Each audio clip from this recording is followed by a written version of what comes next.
The Triple B Podcast would like to invite you to come break bread with your brothers. If you like what you're hearing on the show, if you think we missed the mark, or if we got it all wrong, reach out to us on social media. We can be reached on Twitter at triple_B_pod or search Brothers Breaking Bread Podcast. We are the Brothers Breaking Bread on Facebook, and our email is brothersbreakingbreadpod@gmail.com. Further descriptions are in the show notes. Like, follow, friend, do all that good stuff, and please never forget to break bread with your brothers. Let's bring the 8 billion to the table. Oh, the population? Yeah. Motherfuckers, I'm ill. A Billy. I gotta look at this article and see, are we surprised that we're hitting 8 billion people? Because I know we're running out of room, but... Motherfuckers, I'm ill. Not sick. I'm not sick. So it was supposed to be November 15th originally. But from what you posted, it's going down today. I guess they said, gotta be about that magic. People ain't fucking. Y'all out here just reckless with it. Procreating like a mug. They have a whole clock geared towards this. World population clock. Yeah.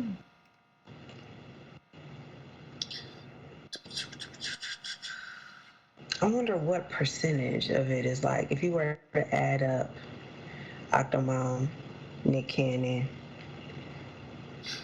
what's sis that can sing? Sister can sing, what you talking about? She can sing her ass off, but she keep having them babies. I do not know what we talking about. Oh. She did Kiki Wyatt, add up like all their kids together. I wonder what percentage of that 8 billion would it be? I mean, even if it would be like multiple zeros, I'm about to find that out because I know somebody on the internet has thought about this too. How y'all doing? We out here, chilling in the spot. What up? How y'all doing? We out here, chilling in the spot. What up? How y'all doing? We out here, chilling in the spot. How y'all doing? We out here, chilling in the spot. What up? Hey, what's going on, y'all? Brothers Breaking Bread Podcast in the house. Hey. We'll have a little hot left. It'll be good. Man, let's make it happen. Let's not just talk about it. This is a beautiful thing, man. It's all this blackness, and we all just getting together, we playing dominoes, we eating, we drinking. And, food is always just the extra, man. They deprive these people of their basic human rights. And we call ourselves Americans. We're supposed to be above all this. They'll fake the crisis. They'll make it seem way out of proportion. We brothers, we breaking bread. How y'all doing? We out here, chilling in the spot. What up? Trying to hold it all together, man. Life is moving fast right now, man. So it's good to have everybody come through. I love that, man. I love it a lot. More than I could say to you guys. You're afraid. When fear grips you because you think you're going to lose something that's dear to you, so you don't want to venture out because you're afraid. I say this, dear beloved, resist the devil, and he will flee from you. To resist means to withstand the action or the effect of. Because if you stand and fight with truth and unity, you'll never lose even what you got. They don't want to be shown up. They want to put fear into you. And they do have power to hurt us.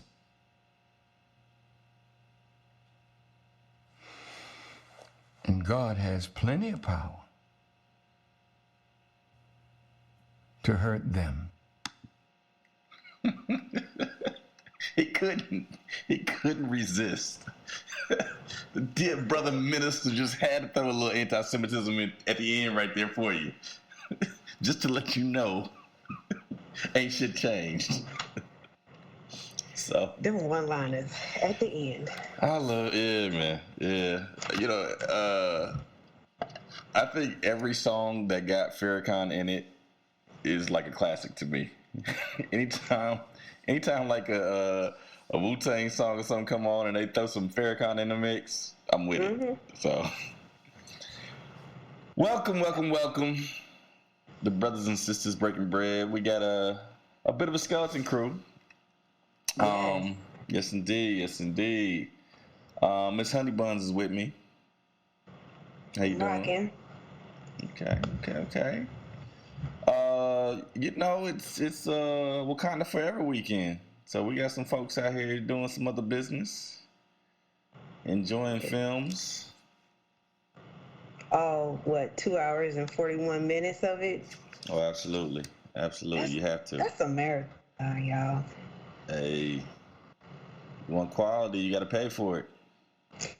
This is true. This is true. So y'all don't ruin it for those of us that are here, you know, doing the good work. Don't be dropping nothing. Yeah. We're going to get to it. I haven't gotten to Wakanda Forever, but I did watch Black Adam this week. Okay. Yeah. Detail. You familiar with that?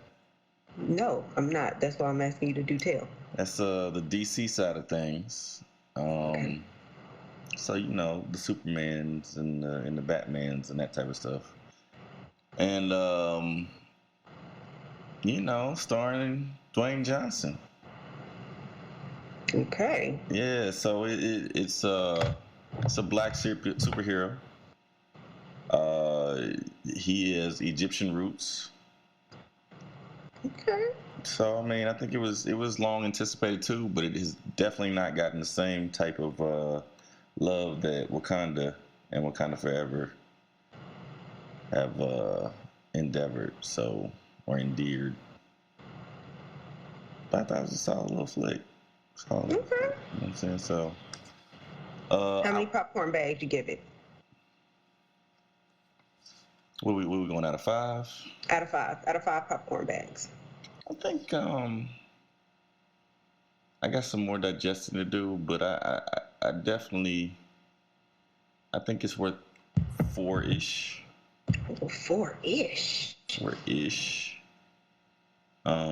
He's an anti-hero in that. So he's an anti-hero, but he's not a villain. He has some history of being a villain, but he's not a villain here in the DCU. But he will kill a nigga. Like he murks many a nigga in this film. Okay, wait a minute. So he got villain tended. He's a villain in recovery. To some degree. Okay. You know, shit. Ask Minister Farrakhan. America be a villain a lot too. Mr. Wallace, I think you should be quiet. So, that's a good clip. Right. So maybe we could dig that up and put that in there. Not on this computer. Not on this computer. We can't. We barely get along as it is. Yeah. So y'all Google it yourselves. Okay. Yeah, Google it yourselves. America has killed many a Negro in the ethos of protecting liberty and freedom. You know what I'm saying? Many a brown face. So I think that's the same school that Black Adam studied at. You know what I'm saying? Sometimes you gotta crack some eggs to make an omelet, you know? Okay. So and then so there's another hero in there. I kind of napped a little bit during it because, you know, it was after a long day of work. You know what I'm saying? How are you gonna get some like 4 and some change popcorn bags and you took a nap, my dude? But sometimes you just gotta get that little real quick power nap so that you can power through the rest of it. You know what I'm saying? Did you like rewind to catch up on what you missed? That was at the theater. I couldn't do that. Oh hell no! So this isn't y'all. Kim don't go to the movies, okay? So I'm just sitting here listening because I don't plan on going. But why's that? Because I can't sit down that long. Y'all be sitting there and committing time to that. Mm-hmm. I need to be able to like fold clothes and stuff. I gotta multitask. I gotta have a fidget spinner or something. Well, you can always bring that into the theater with you. Yeah. Keep the party going. So you took a nap. Yeah, I'm getting old. You know. That's an old nigga problem. That's an old nigga. That's a washed nigga shit. Okay. Like sometimes I'll be in there fighting it, and then I've learned that if you stop fighting it, it just succumbs to the sleep. You'll be renewed and you can finish the movie. So there were a couple of characters who were introduced that I didn't catch their introduction, but I saw the majority of their character arc. You know what I'm saying? So there is. Did you ever watch? God damn it! What was Someone is laughing at you somewhere because you started a sentence with, "Did you ever watch?" No, I ain't never watched it. Keep it going, though. Come on, you saw. It's a TV show that had Journey Smollett in it, where they were runaway slaves. Oh, wait a minute. Yeah. Oh no, wait a minute. I kinda do remember that. I watched probably 1 or 2 episodes. So did you remember the brother who was the lead character? I'm about to look it up. Google's our friend. Okay. Well, the brother who was the lead character in that plays something similar to Hawkeye in the DC universe in this one. Okay. Okay. And, he would have made it. I saw something earlier this week that it would have been interesting to take that actor and maybe make him the new T'Challa in Wakanda before, Wakanda Forever came out. But, so he was over here basically saying that, The Rock's character, Black Adam, you're not a hero. You're over killing people. And I don't know, that led to some tense moments and some, some compare and contrast. Right. But, I don't want to spoil it for anybody. Just go out there and check it out. I know people are waiting for people to talk about Wakanda Forever on here. We ain't watch it. That's the best we got. You know what I'm saying? So, oh, yeah. We're gonna bring that to y'all next week. And I'm going to do the same thing I'm doing now, like cheering y'all on. I'm so proud of y'all. Yeah, you got to do better. You got to support black film, black cinema. I'll buy a ticket and not go. Well, okay? Okay, buy the ticket then. I will buy the ticket and not go. Y'all know my attention span ain't there. No, hey, if you feel like buying my ticket. Look, you know what? Merry Christmas. Happy birthday. All that fun stuff. There it is. Indeed. We support it. So, kitty back. Miss Honey Buns, you got a check-in? Yeah. This week was, I did youth mental health first aid training this week. And it's super difficult to do a training such as this because it's an evidence-based training, right? So you got to read from the booklet, read from the manual, and I wasn't on mute on one part, and we were talking about you have to ask a difficult question, like when you're working with someone, you can't say like, "Are you thinking of harming yourself?" Oh, wait a minute, y'all! Trigger warning. So I'm getting ready to talk about things like suicide. So if that makes you uncomfortable, like, just gonna be short. And so someone someone practiced and said, "Kim, are you thinking about harming yourself?" And I was like, the harm is in living life, but that's not in the script. You can't really say that. And so like I said it, and the woman just looked at me because she realized like that's why you don't ask that type of question. You have to ask the question outright, like, do you plan on killing yourself? Do you plan on committing suicide? Do you plan on an act of ending your life? Like, you have to practice saying it. And it's so hard to say it. We literally spent 10 minutes, and this woman could not get it out. And so what are you looking for, yes or no answers? No, she just couldn't say. She couldn't ask the question back. Like, if I said, Sally, repeat this, Kim, are you thinking about killing yourself? Well, I'm asking, the question you're asking, is that to prevent an open-ended answer? It's to get an immediate answer and then you expand upon it. Okay. You want to get a yes or a no. Then you want to ask a prompting question. You know, like, if yes, do you have a plan? Can I know about your plan? Could you share that with me? And the easy question is, do you plan on harming yourself? Well, a lot of people don't. They don't plan on harming themselves. They plan on ending their life. And so it just really, the moment, that's a hard moment to have with another human being who's having a hard time. Like, you're tasked to be in this world providing a certain level of care to people. You got to be able to ask really hard questions. And it was rough just sitting with somebody and sitting in their discomfort. But it makes me realize, like, there's a whole side of the world that people just don't really recognize. And a lot of people think it's because of mental health concerns. But we've been having a lot of just experiences with children who have really, really high need physical health conditions. So that was just a rough part of the week to do that training today of all days, but on this Veterans Day. But yeah, youth mental health first aid. If y'all haven't had it or haven't had any mental health first aid training, it's just like a physical health first aid or, you know, CPR. Strongly urge everybody to take a course. Or there are some organizations that will do it for free. I would love to tell y'all mine, but then I disclose where I work. I can't do that. But here, I can do it this way. Contact all 3 of the state-issued managed care organizations, and they all offer mental health first aid training. So they'll come out and do a training to your organization if interested. But yeah, y'all check on your people's mental health. Yeah. You got any online CPR training? No, I couldn't imagine doing a CPR training online. Yeah, I need to re-up mine, so. You better call the Blue Cross Blue Shield. Yeah. Go get you that little mannequin. Let's see about it. Let's see about it. I mean, I've done enough on the mannequin. I was a lifeguard back in the day. I just need to refresh a course to get certified again. You know. I just saw an SVU episode where they was letting people slide through on these courses, and somebody ended up dying. You need to get in there and do them chest compressions, and I've done my chest compressions in my day. I've done them. Okay. I know how to do it. So trust me on that. I ain't gonna go down in front of Joe. Okay, indeed. I ain't going down in front of Joe.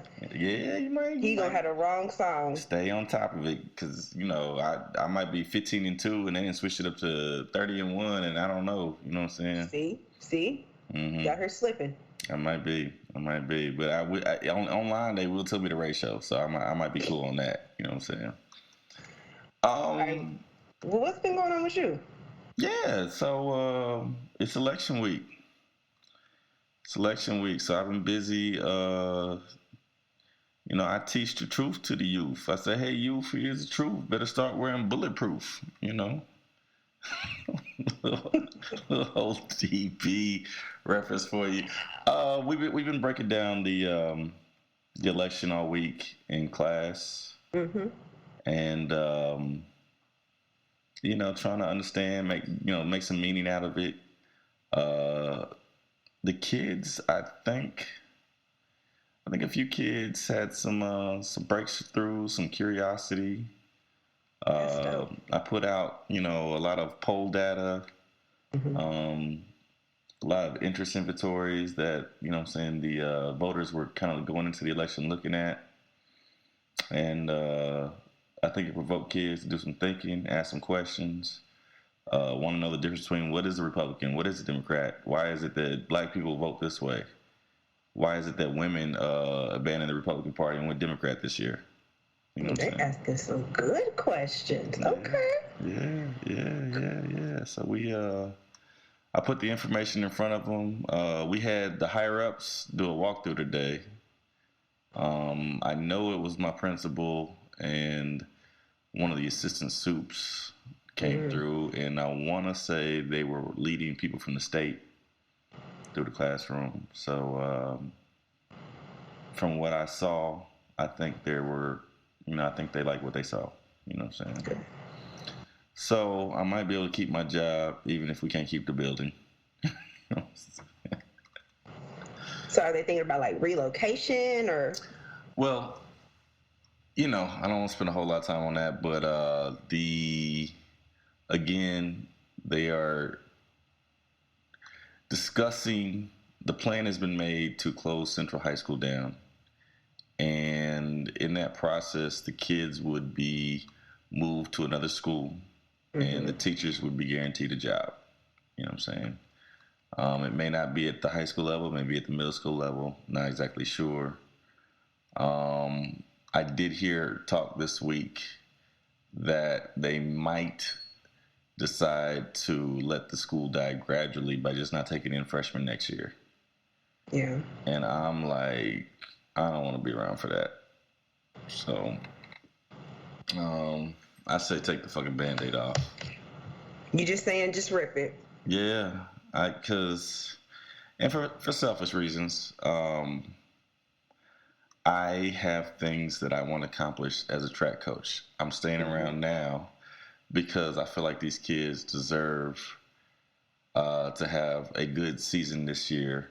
You know what I'm saying? Because they came into the year, with hopes of doing well. Yes. And I don't want to take that away from them after it's been told to them that their school's going to be taken away.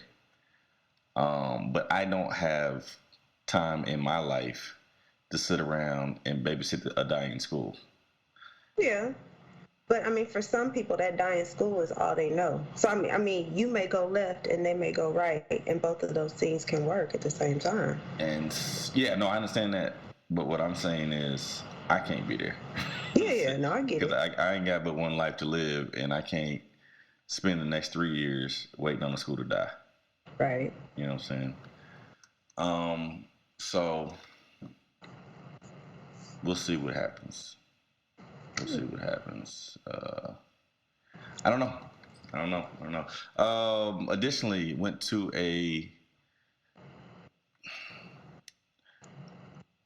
we just learned that the world clock is counting down to 8 billion people. Should be happening anytime now. But went to a visitation today. So somebody's trying to keep the average down just a little bit, Damn. Yeah. Sorry. I don't know if you're familiar with Calvin Wainwright. The name sounds very familiar. Calvin Wainwright was a pillar of this community. Oh, yes. You know him? It just hit, yes. Keep going. Yeah. Calvin Wainwright, his son is a guard for the Phoenix Suns off the bench, but he has for like the last 30, 40 years been teaching kids the game of basketball and, teaching religion in the same breath with that and turning young boys into men,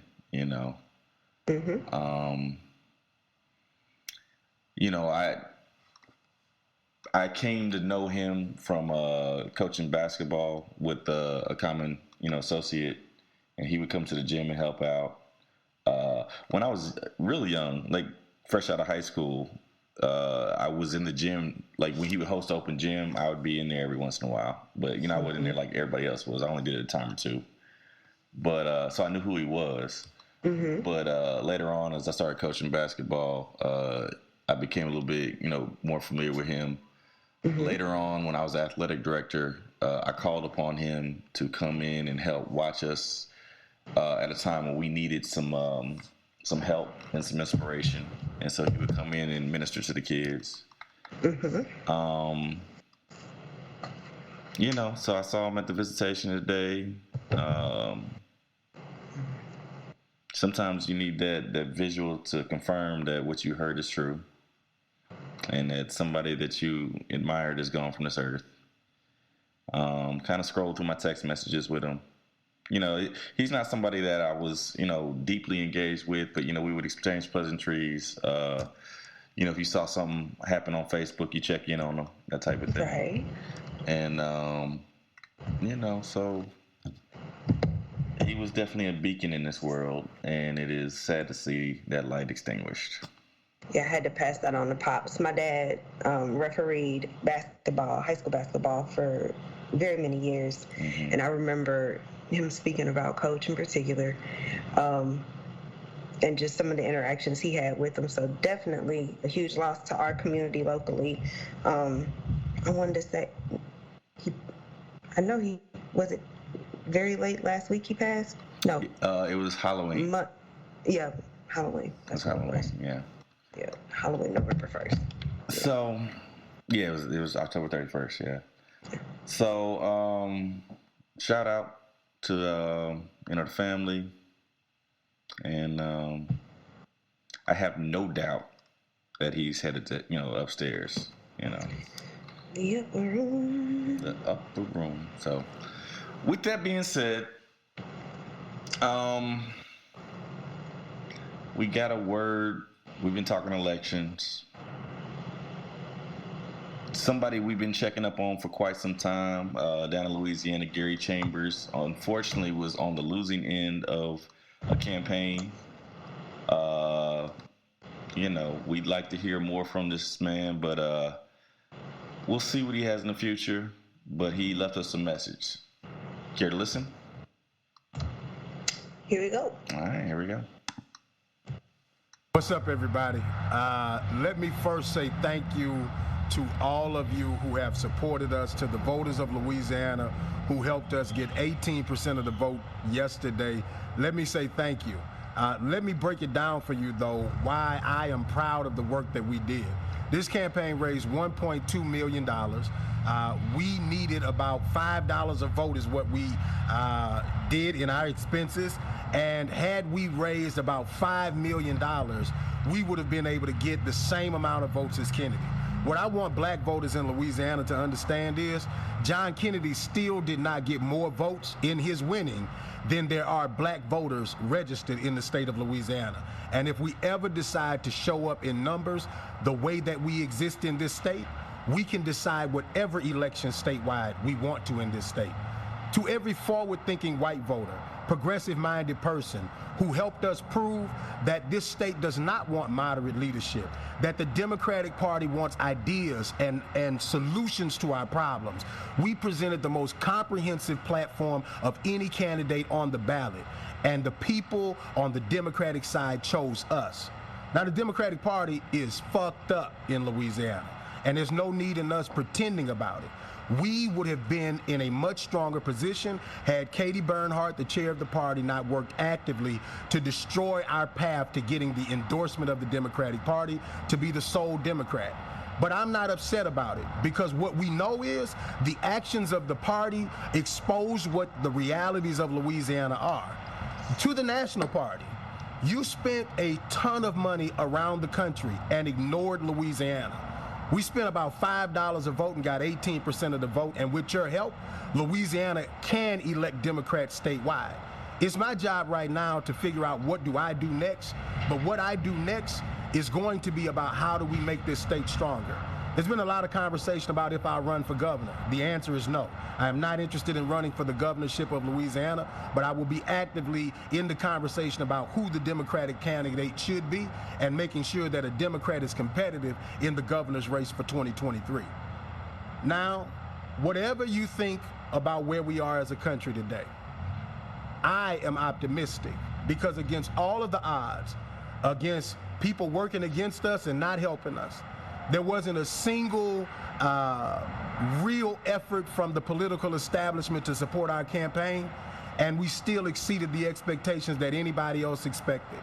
The last poll polled us at like 8 or 9%, and we took away 18% of the vote. And we know that had we had more resources, we would be able to do more in this race. So I don't want you to be discouraged today. I don't want you to be with your head down, because mine isn't down. I'm looking to the future and what we can do to make this state a state that all of our children can live out their wildest dreams and their best lives.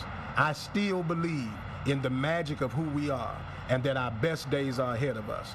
I hope that you believe the same. I'm asking you to stick with me on this journey, because it will get better. We got work to do, y'all. I'll see y'all soon. What's up, everybody?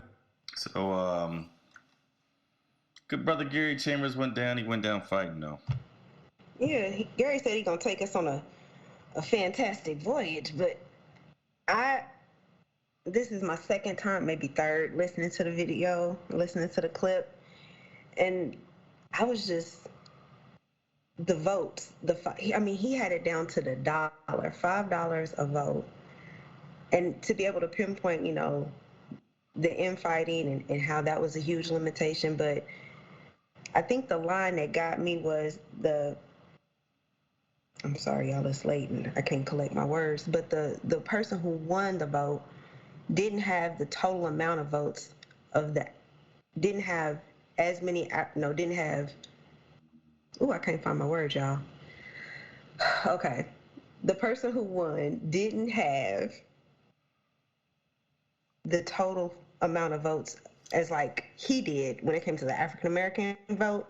Let me go back and I'm gonna help you out. So what he said is John Kennedy, who was the winner of the race, he was a Republican. He had 851,000 votes, but there are more black voters registered in Louisiana than that total. And had Gary Chambers gotten the entire black community that is registered to vote to get out to vote, he feels like he could have won that race. I'm looking at the results of this election. Kennedy got 61% of the vote.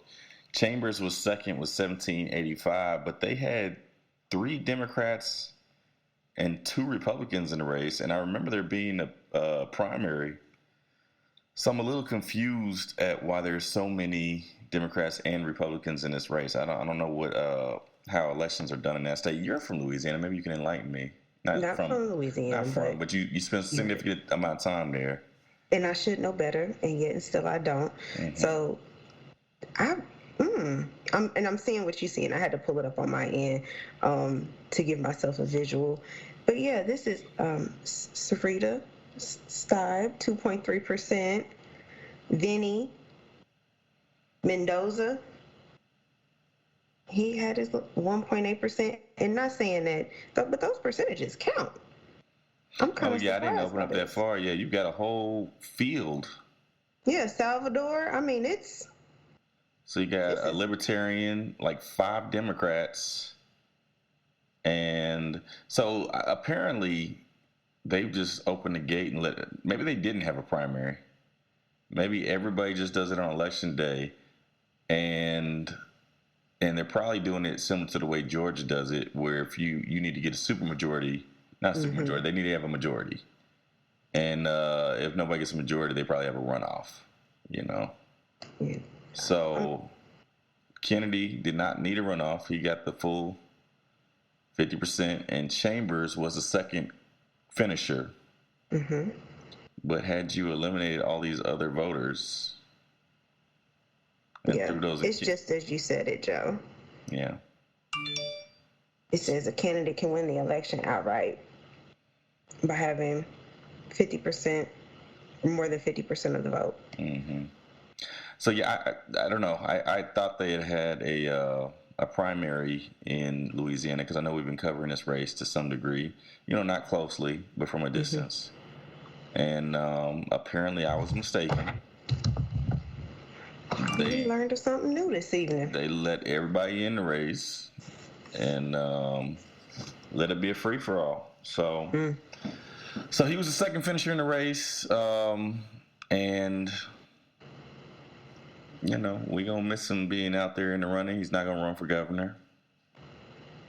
But maybe we'll see him down the line. I think he's going to stay active in one way or the next. I mean, he has a platform. He has a voice. When he talks, people listen. He's relatable. Mm-hmm. He knows how to, break it down into the pieces so people can understand it. It makes it digestible for folks. And I think people need that. That's how they learn. Yeah. He's probably turned on a lot of people to politics, I think he's no nonsense. I think he's common sense in the way he speaks. Mm-hmm. And I don't know if he's going to bounce back and come back into politics in some form or fashion. I mean, if he did this well in a Senate race, I would imagine he could probably win a House seat. Maybe. If he wanted to. And still be a part of the conversation. So we'll see. We'll see what Brother Chambers does. Taking us from there, There's another Senate race featuring black individuals. It probably needs a little discussion. What you think about Georgia? I'm not surprised. None of it surprised me. I don't really, I'm not the political person on the podcast, but the fact that people showed up to vote and this man knows nothing about politics, isn't even really from the state, isn't invested, it's all a setup. It just lets me know it's a setup. Y'all just want somebody in there that y'all can run. Mm-hmm. And I mean, he seems pretty coachable, He's had the training to be coached. Yes, he's been coached at several levels. Mm-hmm. Yeah. He knows what to do. He knows how to do what he's told. Yeah. Well, I mean, but you understand the results of the election in Georgia, correct? So basically, because neither of them got 50%, they might do it all over again. Yeah. So that is exactly what happened in 2020. Matter of fact, the day of the insurrection, January 6th, I was talking about his election in class on January 5th and how that was going to win the Democrats the Senate. And then that was the big lesson that I was teaching that day. And then that lesson really got thrown in the trash because fucking chaos kicked off on the next day on January 6th. So he won a runoff in that year, and they had a libertarian that stole about 2% of the vote in this race, and basically kept him from reaching that bar of 50%. I think he's at 49.4, if I'm not mistaken. And so we're gonna do it all again on December 6th. And I'm sick. You sick? Just nauseous. Just no. I mean. Well, here's go ahead. You were saying. Go for it. Here's the big deal about that now. There's a news flash. Democrats just retained Arizona. Arizona was just declared as we started recording. Oh, breaking news. Breaking. So coming across the wire here. Astronaut, was it Jim Kelly, Mike Kelly, something Kelly, I forgot his name, is the incumbent, and he's going to keep his seat in the Arizona, representing Arizona in the Senate. So that puts the total now at 49-49. The two seats that are still undetermined are Nevada and Georgia. And so Nevada, we'll see what happens there. But if Raphael Warnock can continue to outperform Herschel Walker in the runoff on December 6th, it doesn't matter what happens in Nevada. Democrats will retain the Senate by virtue of, having the Vice President Kamala Harris breaking the tie. Okay. So if they can win Georgia, Democrats retain the Senate. Yeah. And you said that was Mark Kelly, right? Mark Kelly. Yeah, because I see you fact checker. I appreciate you. Because I don't know what the hell I'd be doing otherwise. But yeah, I'm here. I'm checking the facts. Indeed. Keeping folks honest. So we just trying to see if anything develops in Nevada. And it may not even, if Nevada kind of evens up a little bit, because the incumbent is a Democrat there, and they are behind, but they're still counting those Democratic districts in where Las Vegas and Carson City are. And if the Democrats continue to count votes there, it's possible the incumbent retains the seat and Georgia won't even matter. Because the Democrats did pick up a seat. They picked up Pennsylvania. Yes, they did. I do recall that happening. And Dr. Oz got the boot. So, So. No TV show, no nothing. No. What else? The House. It's not decided yet. It appears Republicans may take that over. What I am looking at is Lauren Boebert is in a dogfight for her seat, and I'm hoping her ass gets the boot for real. Let me research this. She's from Colorado. Lauren Boebert is a little pint-sized asshole that's been bringing guns to Congress and talking shit about the jihad conference or whatever it is. Oh, okay. Talking about the squad, the jihad squad is what she calls it. Oh yeah. Oh, that's her. That's her. Okay. The little 5 foot nothing, pain in the ass, barely educated. I'm not even sure she got a GED. You know what I'm saying? So Rifle High School did not graduate. She does have a GED. I mean, we're assuming it's a GED. Yeah. She has been representing the 3rd District of Colorado. She was behind by like 40 votes or something like that. Mm-hmm. So, you looking it up? Yeah, I'm looking as we speak. I'm looking. Okay. I also learned that she was she's an owner. She's an entrepreneur. She has a business, I believe it's called Shooters. Yes, Shooters Grill. And it's a restaurant in Rifle, Colorado. Where there's a lot of guns. Where the theme is all the waitresses have guns. Yes. Yes. I just read that. So, let's send her back home so she can work on her restaurant and her business plan. Yeah. I done stumbled across her website. Oh yeah. Mm-hmm. This is interesting. Yeah. You don't have the current vote tally, do you? No, I'm sorry, I got distracted, y'all. No stress.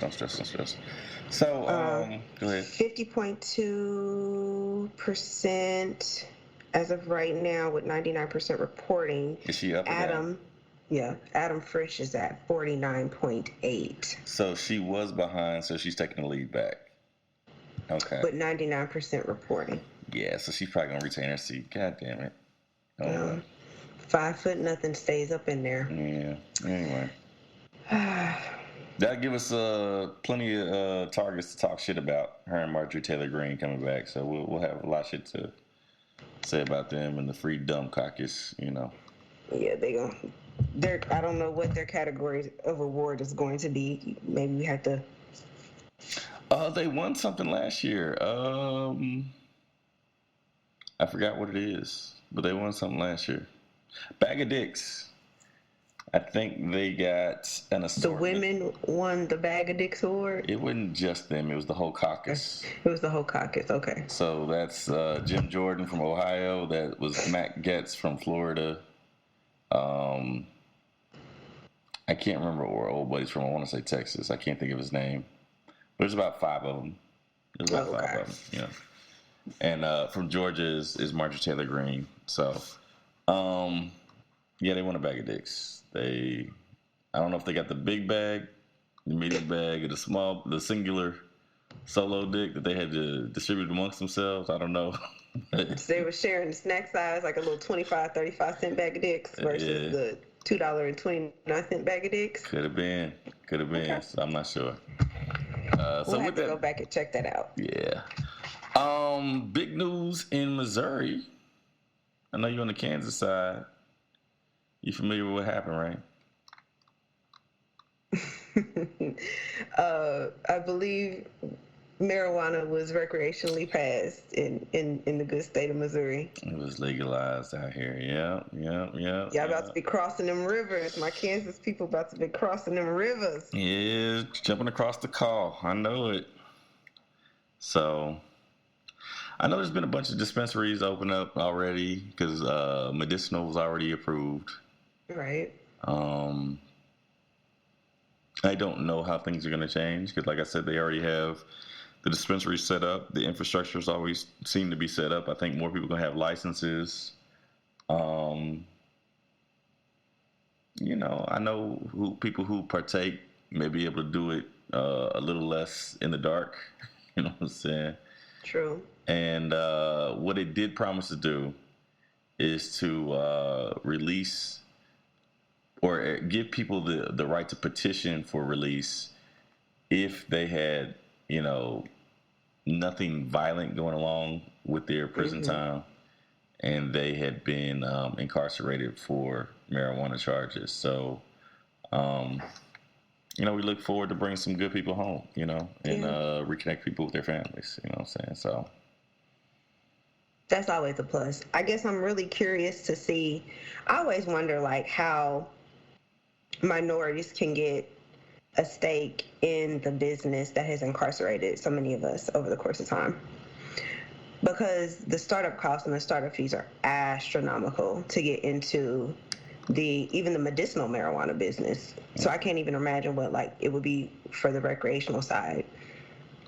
And it was supposed to be, I kind of remember when medicinal was coming to Missouri and how, you know, I live in Kansas, so, you know, we don't have none of it. But just knowing people on the Missouri side that were trying to get, you know, their capital and everything set up so they could get into the business, super hard, very difficult. So I always wonder if there's going to be any type of, like, business incentives to have, like, minorities, women, you know, get into the business, because it can be lucrative, but it's just super hard to get into.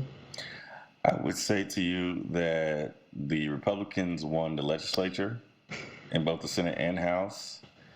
I would not be holding my breath waiting on any affirmative action to be a part of that bill. You know what I'm saying? They blocking everything anyway, so. Everything. So. Everything. And that's what some of my kids in class, we did a mock voting situation. And we put that on our little imaginary ballot and let them kind of read through that and do research. And they voted, and it passed, but several people voted against it because they was worried about losing jobs in the hood. You know, like, hey, I used to be the plug. Now Missouri about to be the plug.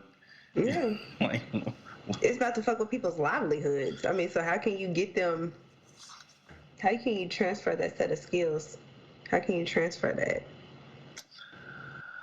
I do not know. I mean, if you got credentialed, you could probably use that to get into sales somehow. You sure could. I had a kiddo that I used to work with. Back in my therapy days, I worked for a program, and we worked with pre and post adjudicated youth, and all my kids that I saw were sellers, but they all had drug charges, so they had to go to drug and alcohol classes, right? And so a lot of them has such positive skill sets, like knowledge of product, good customer service skills. I mean, very tangible skill sets, just used in the wrong way. And one of the kiddos did a little bit more than marijuana. I think he was cooking some things and ended up being able to get a good Pyrex popping. Yes. Okay. And ended up going to school for chemistry and is doing very, very, very well for himself right now. You know, I'm very proud of him for getting his legal charges taken care of, but he had a skill set that he was able to use and apply. So I guess that's my thing, is like, how can we take that skill set and be able to use and apply it legally now? He's a chemist, huh? Yeah. Yeah, like making medications and everything, like real deal. Make crack like this. I knew we were gonna go there. Oh yeah. He be getting them Bunsen burners going. Not anymore. He's a chemist. But he does do the Bunsen burners. Yeah, that's the good stuff. Bunsen burners are the good stuff. That's pretty good. Yeah, that was. And over here in Kansas, what is we gonna do? When is we gonna get some medicinal stuff going on? Okay, can we at least get some medicinals? Because we got fentanyl taking kids out, babies out, because their parents is leaving these Flintstone ass looking vitamins around the house, and these kids is taking these damn pills. All y'all gotta do is head east or head west. Head east or head west. No, we shouldn't have to go. If you are using, you got Colorado to the west, Missouri to the east. Y'all good. No. We got you. Kansas needs to get their medicinal cracking, okay? Kansas need to get their medicinals cracking. May crack like this. Next. Well, hopefully your boy who went out there and started, using them Bunsen burners and Pyrex to get a college degree might be able to get some federal loans forgiven. But that's on pause for now because a federal judge just struck down Biden's student loan forgiveness plan, the most serious legal setback for the debt relief so far. Republicans don't want niggas to have shit. Can't have not a nothing. Yeah, I mean, shit, they want people to be like Lauren Boebert and get your GED and then run for Congress. So, I don't know. We were talking about it in the chat group, and it's like, something got to give, This is on hold. Plus, y'all ready to start taking these payments back again, starting in January. Oh no, we are not ready. Shit, if you're a listener, it just drop in a comment. If especially if I'm sharing this shit in my stories, just feel my pain because we need that student loan relief. I mean, I know not everyone is going to qualify, and I know that there are people out there that are like, well, I paid mine off, you can pay yours off too. Don't be a hater your whole life. But they've been forgiving PPP loans. Stop it, Joe. That's different. That's different, Joe. That's so different. But yeah, if you read the article, they named the two names. It's two people that done kicked up dust and basically done shut the whole party down.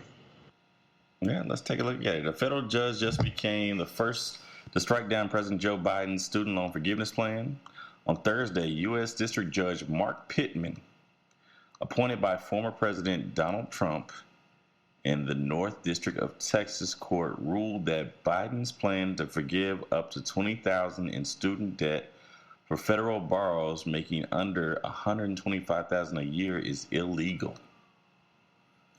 This was in response to a lawsuit filed by two student loan borrowers, Myra Brown and Alexander Taylor, represented by conservative group the Job Creators Network, who sued because they were left out of debt relief. One of them didn't qualify for the full $20,000 because he didn't receive a Pell Grant, and the other didn't qualify because she had commercially held loans. Interesting. So, one's parents made too much money, so they didn't qualify for a Pell Grant. Mm-hmm. The other one, somebody in your family had some decent ass credit because you went to the good Bank of America or some private loan institution and you took out your loans that way. You already have had privilege. You have already had a little bit of a leg up. I wonder how those loans were, if those commercially held loans were better or worse than federal ones. The interest rate could have been better at that time. Could have been. Yeah. But, I mean, those are options that they had because of their opportunities, right? Not everybody had those options. And now this is yet another option that's being taken away from people who had options. Yeah. So, Republicans are haters. They out here snatching up your little return money. They don't give a fuck about nothing you talking about. So, No. Speaking of haters, a Kentucky student was basically attacked by another white girl, a black Kentucky freshman at the University of Kentucky, was accosted by a drunk white senior, spewing some vile mess. Kylie Springs speaks out after her racist attack. The black University of Kentucky student who was captured on viral video being attacked by a white student who spewed vile racial slurs vowed Monday night, "You will not break my spirit. My name is Kylie Spring," the student declared to the crowd that showed up for a march against racism at the school's library. This is a recurring issue in and around American school systems, no matter what age, Spring said. I am deeply saddened by the events that took place, but I am most grateful for justice that is to come. And to Miss Rousing, you will not break my spirit, she added. Spring was working the front desk of Boyd Hall on Sunday morning when Sophia Rosing, a 22-year-old senior who appeared to be highly intoxicated, stumbled inside and attacked the freshman. Rosing has been charged with public intoxication, assault, disorderly conduct, and assault on a police officer after the ugly incident. During Monday night's rally, students shouted, "What do we want?" Then hundreds in attendance yelled back, "Justice." But what does that look like? I was blessed enough to be able to attend a historically black college. Like, what does that look like on a white campus? Justice. Yeah, that's while you're thinking, Joe, can I throw in a couple of little 2 notes that I just read that I'm reading right now? Mm-hmm. So, Sophia is no longer a student. At first, she was suspended on an interim basis, but she's no longer a student permanently banned from campus and will not be eligible to re-enroll as a student. So she is a senior that may not get a degree because she is no longer a student. So is that a little piece of justice? Or, because I'd like to see some more.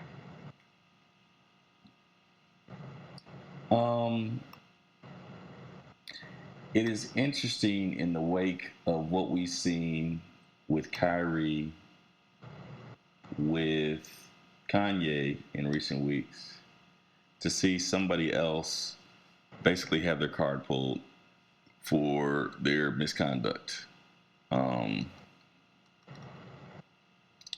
Is that justice? Maybe.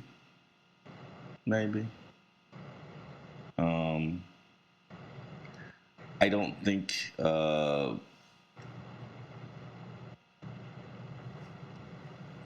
I think we're trying to play catch up, and things have been going on wild for a long time, and that might just be a little piece. It's good to see. You know how folks gonna play it. Oh, you don't want to ruin her life over one bad mistake, that type of thing. I don't know. I'm sure she'll be able to transfer her hours. I'm sure she'll be able to take them somewhere else. University of Phoenix. I was about to say University of Phoenix. She'll get something. You know what I'm saying? She'll be all right. But that should be service warning to the rest of folks. Hey, watch your step. I don't know if that's justice. I just think that's a natural consequence for your fucked up actions. Like, the university is going to distance themselves from you because they don't want to have the backlash of your ignorance. So they're gonna pull your card. You're not gonna be able to get a diploma. You're gonna do all that or whatever. But at the end of the day, I don't think justice is something that's ever gonna happen, because that young lady, the young lady whose name we are saying, the victim of the situation, she is forever going to be known as the young lady that this happened to. And there's nothing that's ever going to comfort her from that. Now, I hope she becomes something great and strong in spite of all this happening to her. But sis was just managing the front desk. Yeah. She was probably a RA. She's probably trying, they're off of a Pell Grant or some type of work study is what they call them. I've been out of college so long I can't even remember work study. She's probably just working her work study, and she don't want to have to deal with this privileged heifer coming up in here drunk after hours. I mean, did she even want to be thrusted into this life? But yet here she is. Speaking of being thrust into life, let's see exactly what kind of thrusts were made. I hope. Could you stop, please? No. Could you stop? No. Thank you. I'm getting all this. Oh, gee. I did not get paid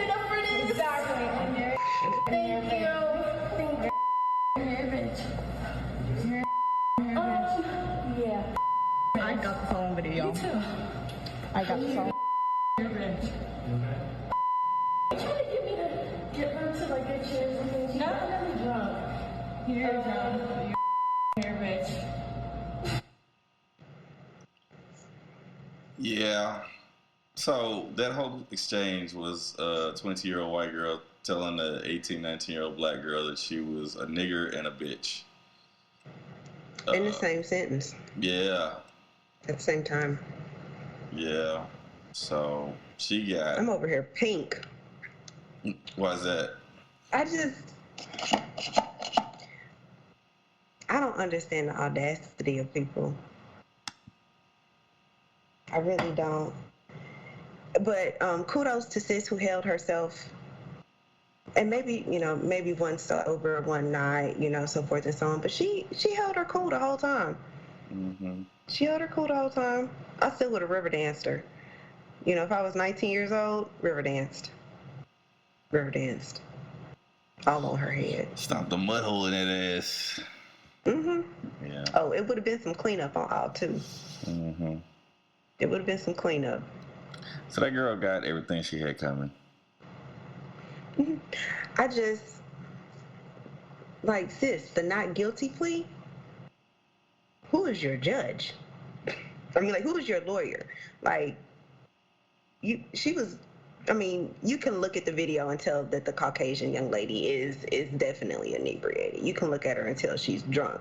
If they would have told me, yeah, Kim, you was out there showing out, I'd have been like, you know what, let me just go on up in here and let these people know, yep, I did it. I'm going to go ahead, because I don't want to stretch this out. I'm already not getting I'm not getting my little piece of paper from my little university that I wanted to go to since I was 6. She looked like one of them types. I wonder, and I'm doing a lot of judging, I'm wondering what sorority she's a part of. I could pretty much guesstimate all the letters are probably the same. Delta, Delta, Delta, can I help you? Something like that. Yeah. Let's see what happens to her in the next, 2 or 3 weeks. Well, speaking of people who got what they deserved, how do we feel about... So we had a long discussion last week about Kyrie Irving.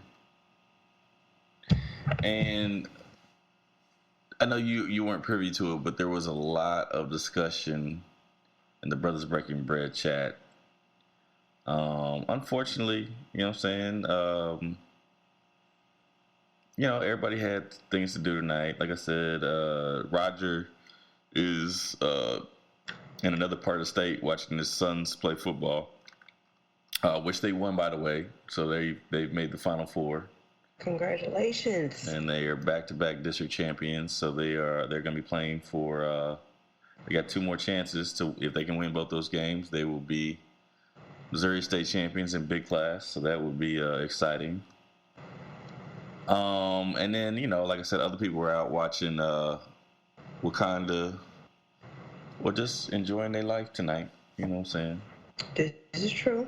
And so they weren't able to, join in on the conversation today. We had a long, extensive conversation about it this week, and I think the whole black community has been engaged in it. We heard from Brother Farakhan speaking on the issue earlier.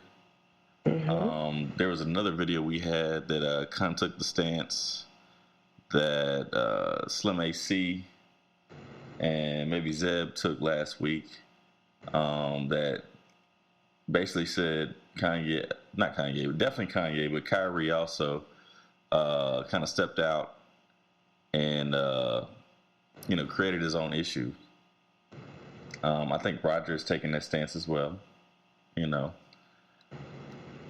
But we heard a lot of people come out and, defend Kyrie. And one of those is Jay Williams, former Duke basketball player, former NBA player with the Bulls, and commentator for college basketball. I think he kind of put his career on the line today by this week, by stepping forward and speaking on behalf of Kyrie Irving. And if I can get this to work, I think we should probably listen to a little bit of it and see what we gain from it. All right, let's unpack that. Every day of my life, I approach it with a state of empathy, right? Regardless of what color, what creed, what race you are, I look at people as human beings. I think that's important. But life is always about taking a stand and holding principles. So I want to explain what I feel like my stance is as a black male in this world, okay? And conversations that I've had with my brothers and sisters in the black community. And I want you guys to empathize with it and hear me on it. So when I hear what Kyrie Irving has to go through in order to be reinstated, I'm appalled. I'm appalled. And let me give you examples of how I feel like we don't have the same energy and hold other people who have dealt with racial tropes accountable. So when Sarah Silverman does blackface, or when Don Imus says nappy-headed hose, or when Howard Stern calls somebody the N-word in the skit, or when Brett Favre takes money from the state of Mississippi, we don't ask them to get sensitivity training. We don't ask them to donate $500,000. We don't ask them to meet with the Black National Caucus. They apologize, and then, you know what? The rest of the world moves on. But what I feel like is happening here, and that's how in the black community, like, we've been told that's how the process works, right? Think about that, Bert. That's how the process works. Oh, somebody does a blackface. Oh, it was a misunderstanding. We got it. Okay? You know, is that person really racist? Probably not. Was it ignorant? Probably so. Okay, we understand it. We move forward. We don't like it. We would love to hold them accountable. But society and having a lot of black people in positions of power, we don't have the governability to do that. But what we feel like happens with Kyrie is even after an apology, it's not enough. We feel like there needs to be more. And a lot of people I've spoken to over the last couple of days talk about this thing. Older mentors of mine talk about buck breaking. So we talk about tropes. This is something that we feel like in the black community that happened way back in the day, where if there was a slave that was defiant, right, he got broken in front of everybody in order to show that he was not in a position of power. And that at the end of the day, he had to do what he was told to do because that's what was mandated of him. And there's a bigger situation going on. What's happening with Kyrie Irving? If the Nets don't want him to be there, just say you don't want him to be there. Well, what do you think about his analogy of buck breaking? It's it's relevant and appropriate. When you look at this situation, and I've kind of been one step removed from a lot of it, they are punishing him because of his reach and what he said in his exploration, and the fact that he could empower people to think, to do, to be, to act different. And that is scary. So they will break the leader the best that they can. And the way that they're choosing to punish him is, first they tried to hit him financially. I guess there was some type of financial fine, right? $500,000, yeah. Okay. And so he was like, cool, I'm going to throw that at y'all, whatever. Well, the $500,000 was supposed to go to an organization they're choosing. He chose the Anti-Defamation League, and the Anti-Defamation League was reported to have refused the money because they didn't want it from him. You know, because I guess they still hold him as an anti-Semite. And to this day, I really don't know what he's done anti-Semitic. I don't know. I don't think he has said anything with his words, right? I don't think it's been anything like that. I think what he shared, it would be kind of like, I look at it like a Starbucks drink, where if you have a nut allergy, you just shouldn't fuck with it because there may be nuts in the product. Like, it's not going to say nut in the title, but it may be nuts in the product.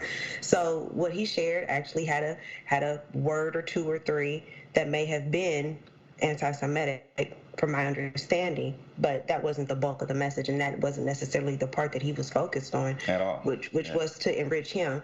But I see I do see that argument. It is. They feel like this man has, or he must have a reach. He must be a powerful individual the way that they're throwing things at him and trying to break him, because he didn't trip off of the money. And I thought his apology was sincere enough in regards to he should have been more mindful in what he shared and how it could have been absorbed. And I did not. We played his response video when he was questioned at a press conference after a basketball game. Right. And I think as a basketball player, you know, if I am an expert on basketball, I believe they had just finished a game. I'm ready to receive basketball questions. This seemed to be probably silly to him because I don't think he expected to do any of what it did, you know. Yeah. And I think I think he lashed out because he was upset that he was not being asked basketball questions. He was being asked. Lashed out? You don't think it was lash out? I don't think, no. He did not raise his voice. We didn't watch the whole video. I think the last 2 minutes he started to a little bit. Oh, okay. You know, so I think he was definitely shorter towards the end of the flick. And we watched about 4 minutes of a 6-minute video. Okay. You know what I'm saying?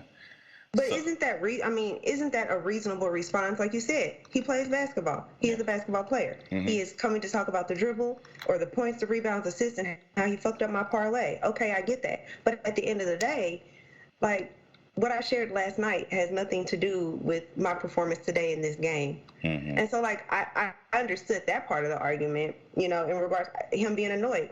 If he would have said, I don't have to answer these questions because they're not basketball related, then that would have been a conversation. But that is the truth. Yeah. So he tried to entertain the questions, but he was obviously annoyed. And I think they were upset that he didn't answer them in the fashion that they wanted him answered. And for the life of me, I don't want to throw people under no bus or anything, but there are people who I have had conversations with that wanted him to give a clear answer of, no, I'm not an anti-Semite. And I think that would be, that's buck breaking. That's wanting him to conform, to capitulate to whatever it is you want him to say. And what he wanted to talk about was, I'm not an anti-Semite. He didn't say that, but what he was saying is, how can I be? I know where I come from. Exactly. Insinuating that the Semitic peoples are people of color, and a lot of those people have origins in Africa. Right. And I have been fascinated by this conversation all week. And I've been having that conversation again in the chat group. I've had the conversation with other friends of mine in person, on the phone. And I did a little deep dive in scripture throughout Genesis to kind of get an idea of, as Kyrie said, let's get a definition of what Semites are. Okay. You know, and I could share all that information, but I don't know if this is the space nor the time for that information, you know. But I mean, through my research, it is apparent to me that the 12 tribes of Israel definitely spent time in Africa, centuries in Africa. It is very easy for me to make the leap to think that descendants of the tribes of Israel, the descendants of Jacob, had some children that were of African descent. I don't think that's a far leap for me at all. Okay. You know? And so I think that is what Kyrie was trying to say.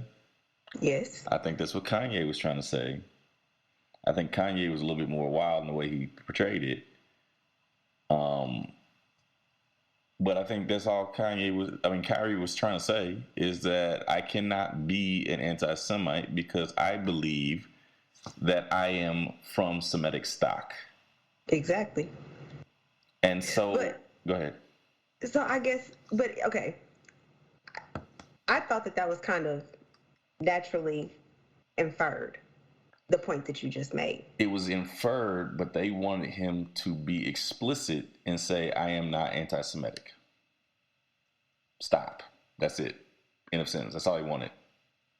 And I'm saying, He gave a nuanced answer. He gave his answer. I don't think it has to necessarily be nuanced. I think all this fallout is it's just a natural consequence. But I don't think I think he himself as a human being is not tripping about the consequences. I think us larger as the culture, we're split on the consequences because when we've seen white people or non-persons of color do something that is completely outrageous, they give a half-assed apology, and then they're forgiven, and then the world moves on, and then this man is being stripped. But I think when you stand for something, you're going to be stripped. Going back to that buck breaking analogy that was talked about earlier. This girl from Kentucky's going to get a degree. It may not come from the University of Kentucky. Mm-hmm. She's going to get her credits are going to transfer somewhere. She'll be fine. She will.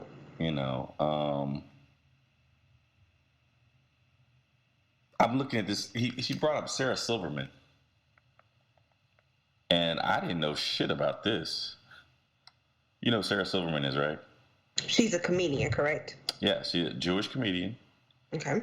And so I just kind of looked up. Sarah Silverman says she was fired from a movie for an old blackface sketch. This is from August of 2019. Comedian Sarah Silverman has said she was once fired from a movie after producers found a sketch from 2007 in which she wore blackface makeup. In an episode of her former Comedy Central show, the Sarah Silverman program, that she has said she no longer stands by, Silverman's character dons dark face paint to see whether it is more difficult to be black or Jewish.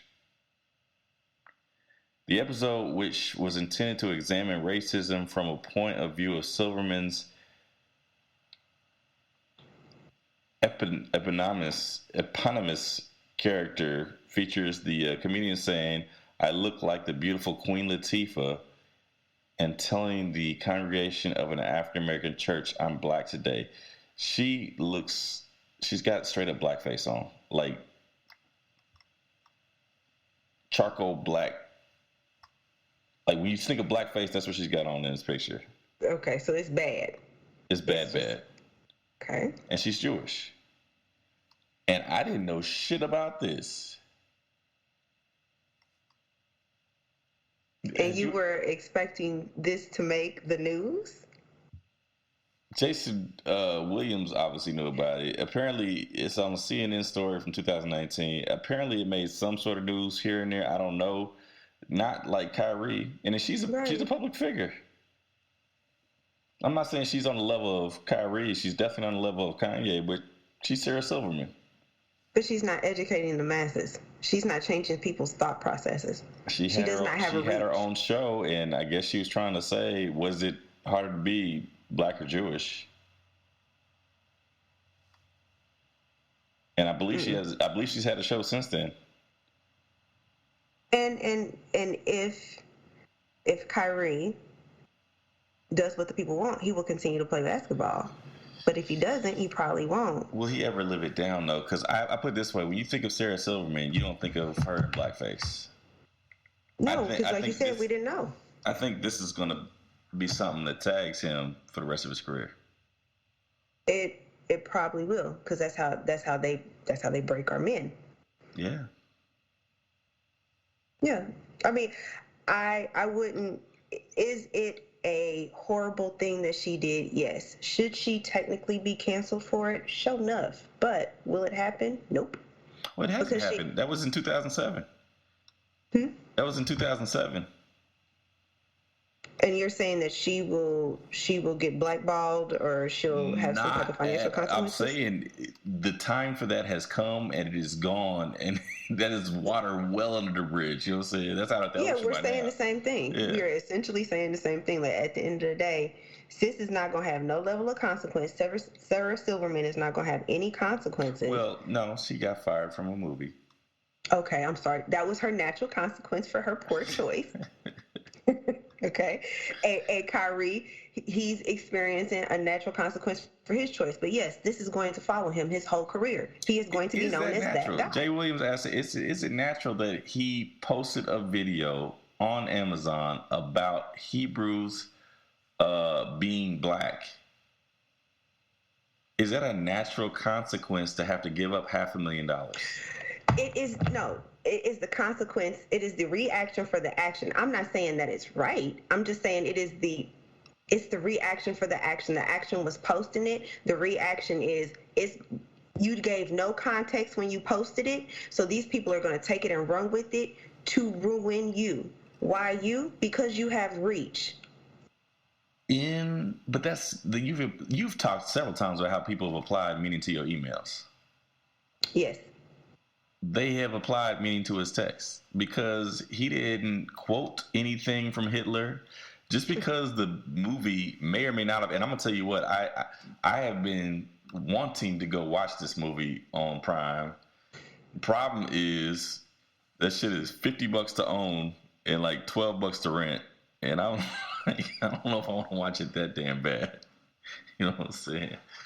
But go ahead. What as an aside, but did it always cost to watch it, or are they trying to profit off of this as well?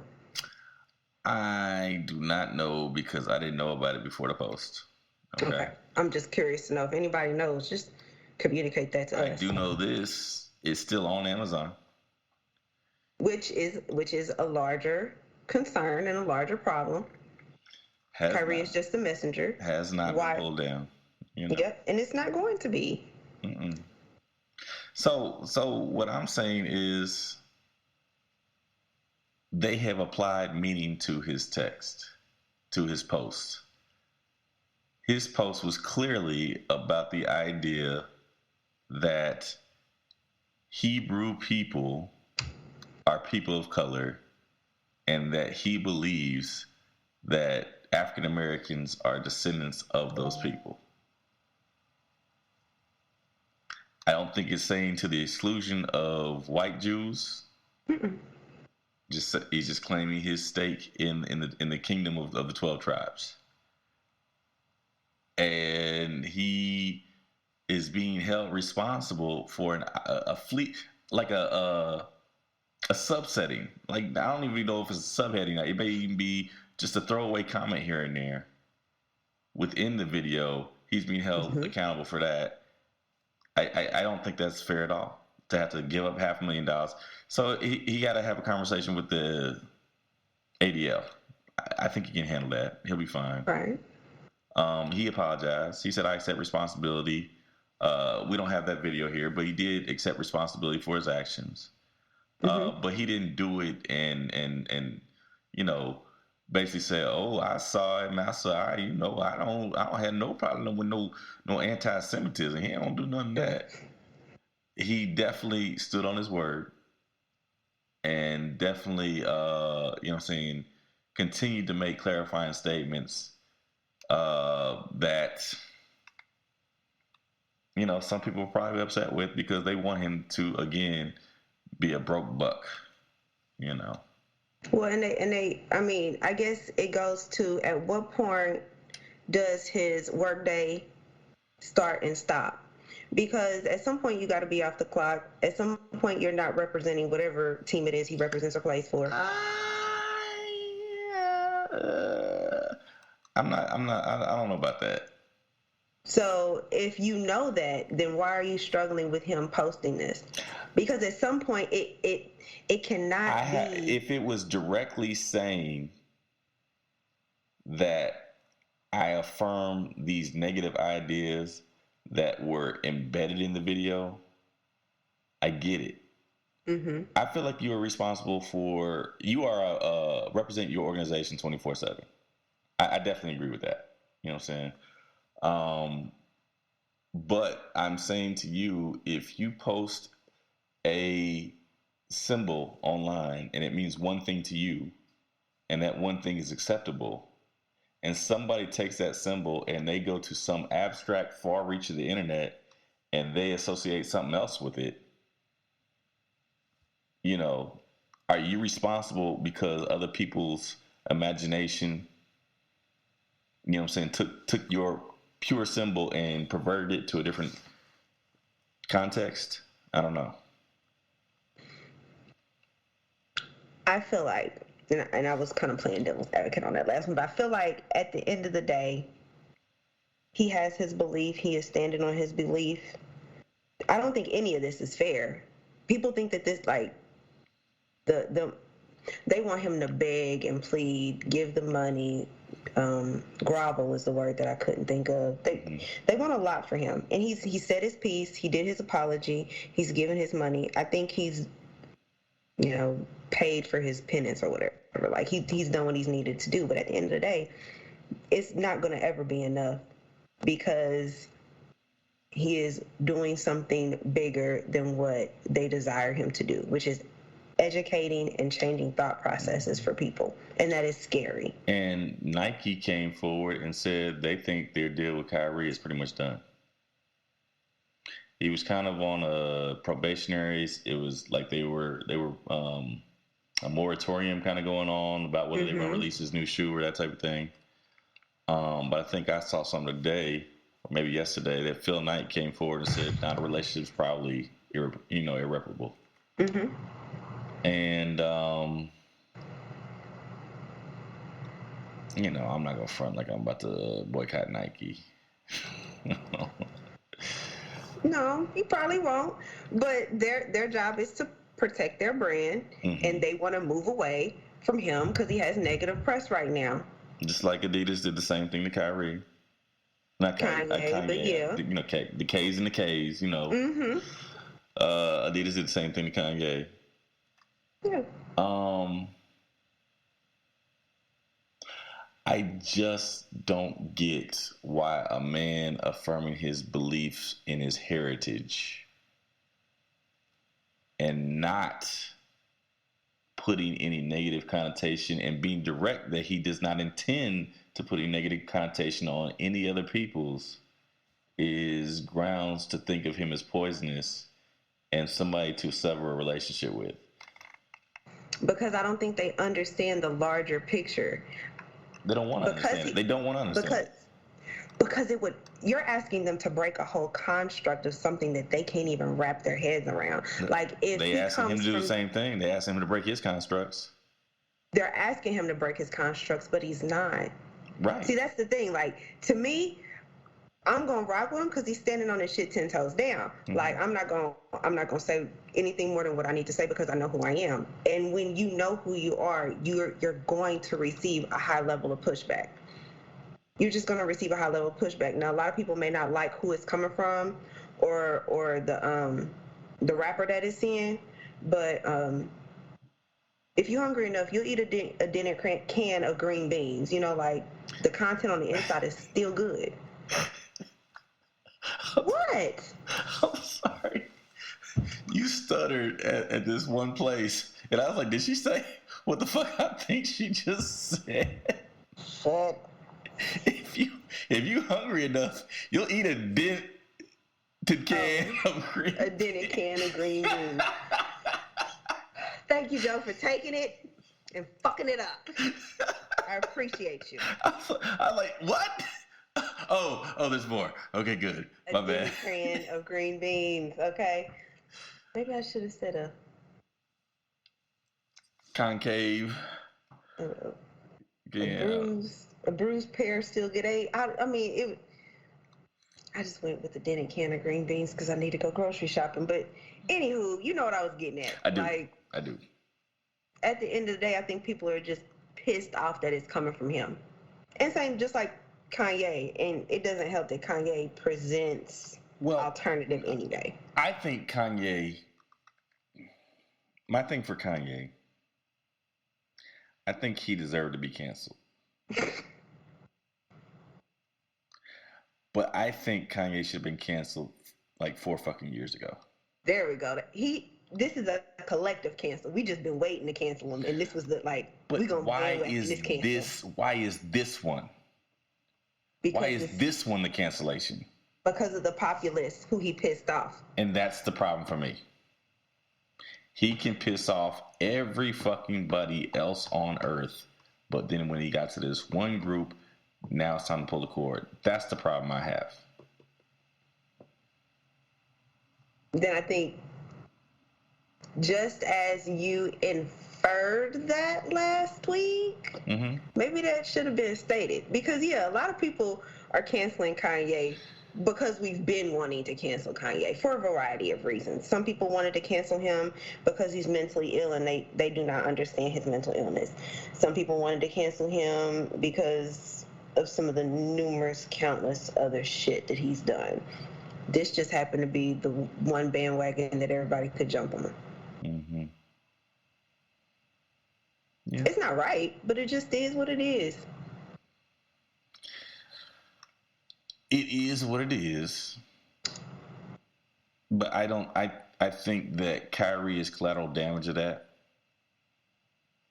And I think that they were trying to come down heavy-handed to make sure the rest of, again, take the strongest Negro, beat him within an inch of his life, do not kill him, but keep, snatch the mind, keep the mind, or keep the body, but snatch the mind. You know what I'm saying? The speech from the great debaters, I just see this as buck breaking, nigga, get in your place.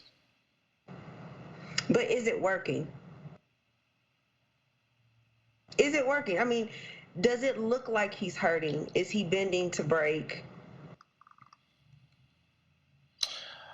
And I have more respect for him for how he's dealt with this situation. I've been a fan of Kyrie for quite some time. You know what I'm saying? I think he's a dynamic point guard, one of the best I've ever seen. He has frustrated me a lot of times, as he's frustrated a lot of people with some of the stances he's had. But it's because he's been on a journey of self-exploration and trying to understand his history and his origins. In 2020, he didn't want to participate in the bubble, largely because of all the unrest that was going on at the time period. George Floyd, the Brown Taylors, the situation up in Milwaukee. Not Milwaukee, in you know what I'm talking about, the little town in Wisconsin. I can't think of the name of it, but you know what I'm talking about, with white boy brought the gun and started shooting people. Yeah, we'll have to look into our shooting situation for that. It'll come to me. Keep going. Yeah. But he definitely didn't want to participate in the bubble for several reasons, and those were among the top reasons why. So, I mean, he's been on some pro-blackness. It appears that he has probably gotten in with the Hebrew Israelites and is taking on those teachings. And, he's on a mission of self-exploration, and I applaud that. He's frustrated me along the way, but my thing is, even though he may not be a perfect vessel, I feel like when we are sitting here looking at Jewish people and, we don't hear nothing about Sarah Silverman. Right. When they are wrong, they protect their own.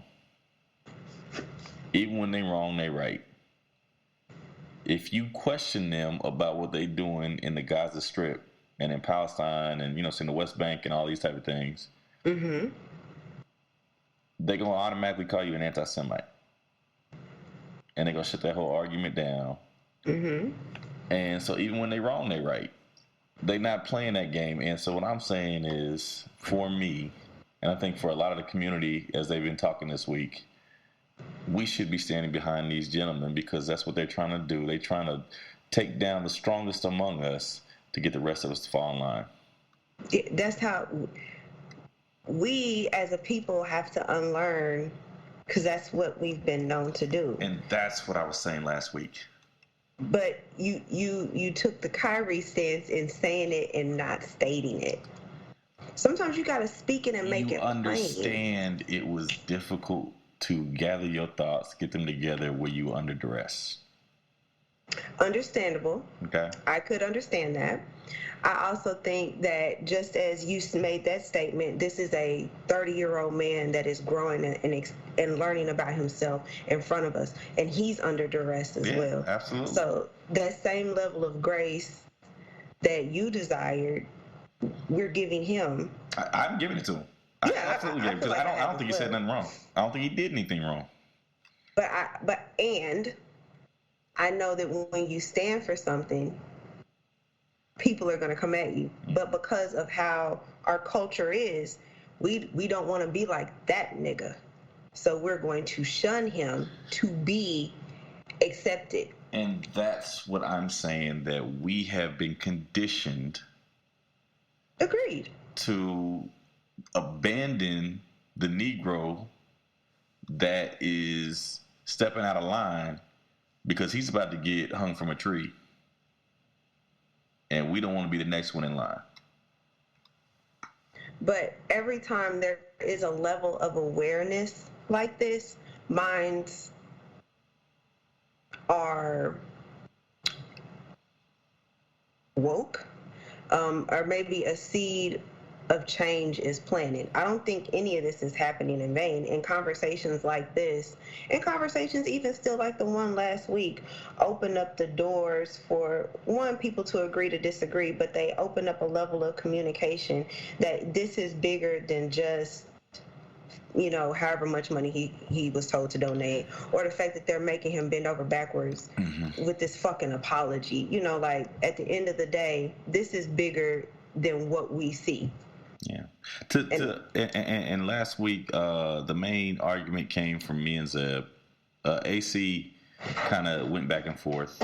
I think he was against Kyrie's stance to begin with, but then I think some statements were made. He kind of gained some empathy, especially when we talked about how Amazon was not being held responsible and Jeff Bezos.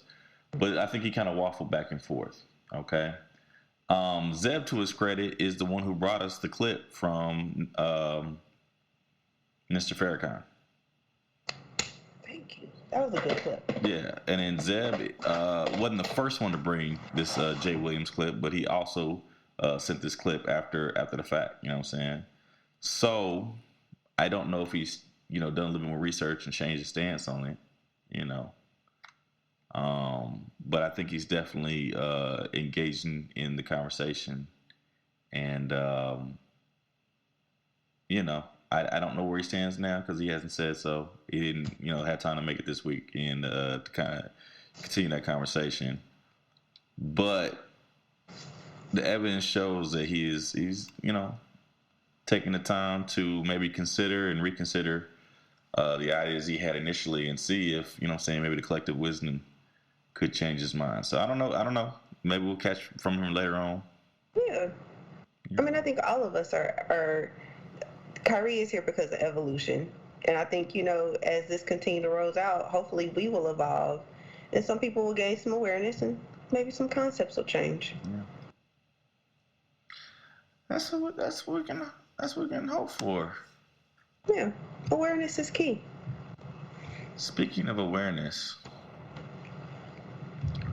are we aware that Brett Favre is accused of more welfare fraud?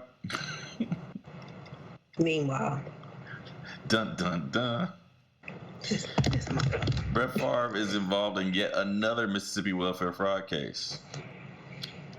Brett Favre is currently being investigated for allegedly partaking in a welfare fraud scheme in Mississippi. Unfortunately, it is a story that has largely been overlooked, although this is a very complicated matter. Essentially, Favre was accused of rerouting $5 million worth of Mississippi's welfare money to his alma mater, Southern Mississippi. The school in question, Southern Mississippi. Favre reportedly did this while in cahoots with state officials. The goal was to help build a facility for the volleyball team for whom Favre's daughter plays. Favre has rightfully been criticized for this reported violation. For now, Favre is simply being accused of these crimes and has yet to see any criminal consequences. Of course, that could change, especially with the investigation ongoing. New allegations now, however, ESPN is reporting that Favre is being wrapped up in another supposed welfare fraud scheme. The Packers legend is currently in business with Jake Van Landingham, who owns Prevacus and Presol MD. These companies are in the business of concussion research and allegedly lied to investigators about how effective their treatments are.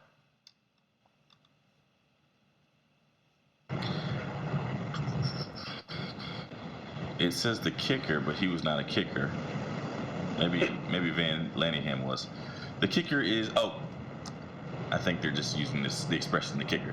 The kicker here is that the companies allegedly got $2.1 million grant from the Mississippi government.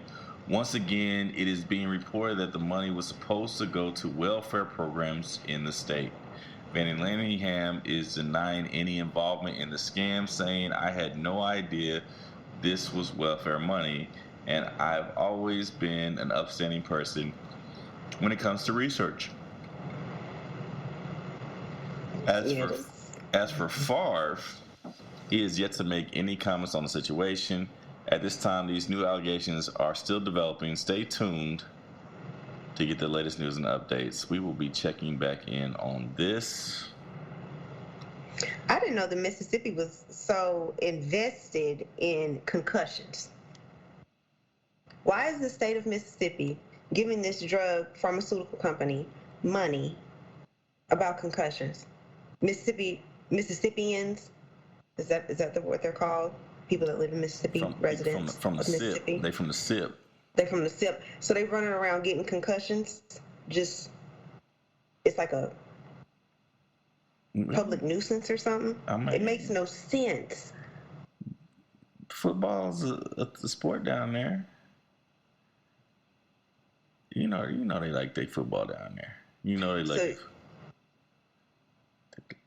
their football down there. So you're really sitting here telling me that this is all like football research? I think concussions have been an area of medicine that the science is evolving, and I think there's room for growth there. I don't see a problem with the state investing in research, specifically in concussions, because, like I said, I think that is an area that is still evolving in terms of our knowledge of what concussions are and how they can be managed. We just saw what happened to the quarterback in Miami, Tua Tagovailoa. I can't remember that nigga's name. I don't know Tua's name. I just call Tua. We've seen firsthand how that can be a very scary situation. So $2 million to concussion research, I don't see that as being a problem. But when we find out that is rerouted from welfare money, I don't know if we can blame this Van Lanningham for, saying where the money came from. We can blame him for lying about his research. And, we've already caught Farve with his hand in the cookie jar. Because he's got texts going back and forth saying, he knows where the money comes from. Will we get caught for it? Right. You know what I'm saying? So, Favre's a big piece of shit.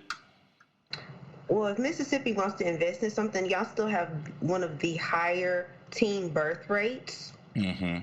So if y'all want to do something, y'all got some extra money to get or something. Well, they've been giving money to campaigns to get Republicans elected to Senate to get rid of abortion, period. So there's that. Well, let's since y'all, don't want people to be reactive, then can we get a new sex education curriculum or something? If y'all want to give some money towards something, they don't want to get no sex education because that's going to educate people on how to have sex. It's going to educate them on also how to stay off of welfare, since y'all giving money from the good welfare dollars over to the concussion people. Well, they ain't going to get no welfare dollars because we ain't going to give them to them anyway because we're going to reroute those funds. So, that sounds like problem solved. All the things y'all could have been giving money towards, and concussions is it. Okay. You know what? Hold up. So we have a discussion, and I don't know if we're going to use it to bring it to the award show or maybe at least to the show, the penultimate show before the year-end award show. But we usually look at the state that's the asshole of America for the year. Mississippi and Texas is close. Make the argument for Texas. Texas is making prayer warriors take their prayers back. So, For Uvalde. yeah, for Uvalde. That took me. Yeah. So I think it toss-ups between Texas and Mississippi. What the quote say? The prayer warrior was like, "Y'all, Uvalde voted for Governor Abbott in the Georgia race for governor, and so now I want to take all my thoughts and prayers back for Uvalde." Yes, that's pretty funny. They're actually celebrating they 20 years this year. I'm not gonna say her good government name because she is a clinician in the great state of Texas. But yeah, prayer warrior sis said, dang it, I can't find it. Let me just go to her page. Don't say her name out loud, Kim, even on accident. Oh. I'm finding out in real time that I may be blocked. Oh no. Or do I just not know her married name? Do you know this woman? I do know her. Yeah, we went to dinner together. Oh, really? Yes. I did not know that. Yeah. She's one of, I can't give any, I mean, her whole line was 63, so she's one of them 63. Okay. But, yeah, I can't think of Sis's last name right now. It's gonna come to me. But, yeah. If you said the asshole award, asshole of the, what's the name of the award again, Joe? Give it to me again. I don't know if we have a name for it yet, but we usually talk about which state just needs to be cut out the union for that year. It's the asshole of America, the armpit of America, whatever you want to call it. The anus. Armpit of America. The anus of the United States. I don't know. Mississippi, for stealing from welfare recipients, probably going to be at the top of the list this year. I mean, does it get much worse? Georgia was teetering on it. Georgia's won it before. Oh, so we have a solid 4? Oh, I mean, I guess Florida's always in there, right? Florida's always in there. I think Texas was. I think it was Texas last year. I think Texas for the grid, the power grid going down, and Ted Cruz going to fucking. I think that was them last year. I don't know. I think rerouting fucking welfare funds to fund these dubious Republican endeavors sounds to me like that's about it. They gotta win, don't they? Yeah, it doesn't get. I'm trying to figure out. It don't get much better than that. I mean, like, what more can you do? That's about it. Okay. I just found Sis's. Oh, Lord bless it. When I read this morning that Uvalde County voted for Abbott, if we could take back our prayers for them, I would. Now, you know you done pissed a prayer warrior off. If she got to take her prayers back. I howled. And we can't share it for good reason. Because that show would have went viral. Yeah, that's, no, I didn't know you had a personal connection to that. That's wild. Mm-hmm. Yes, that is one of the good sisters of Beta Gamma. Okay. So, I don't know, but I mean, it looks like this episode might be in the books. What you think? I think we done unpacked all we could do. Mm-hmm. What was that show idea that was brought up this week? Oh, I think it was about your next relationship after a toxic one. Yeah, that no, let me go back and read it. We're gonna spend another 15 minutes looking for that text, No, I'm not about to spend 15 minutes. I know where it is. Okay, so it said, yes, toxic relationships are hard, but do you know what else is hard? ? Your first healthy relationship after a toxic one. No one talks about how hard it is to unlearn all the toxic behaviors you adapted as coping mechanisms. How hard it is to convince yourself that you're safe now. That was a true statement. Yeah. That's very true. Yeah. Very, very true. So is that something that you and the ladies of Psychology the Hustler are gonna tackle? Yes, that's definitely going to be one of the topics that we bring to pass. You know, we unpack things from a viewpoint of how your shit can keep you from living your best life. And so, you know, we tie it back to even like our business relationships and how if you are in a space where you cannot hear constructive criticism, and a lot of people who have been in toxic relationships can't, they just don't, you know, you're not going to be able to grow as a business person. But I mean, just even in personal endeavors in undergoing relationships, you know, we're really kind of sitting back and focusing on what we're going to talk about over like the next quarter, and attachment styles is super important. But this toxic relationships tie into attachment styles. And so yeah, it's definitely going to get unpacked. I'm probably going to unpack it more so from that psychological viewpoint and how it can impede upon, you know, intimate relationships, friendships, work relationships, and then, you know, of course, Nikki's gonna tie it back to the hustle. So I look forward to unpacking that. That was a good one. And I believe there was another one somebody shared. It may have been Slim, about if the man and the woman and the children were drowning. That was a good one too. That was from the Pivot podcast, I believe. And I forget buddy's name, but he's a former football player.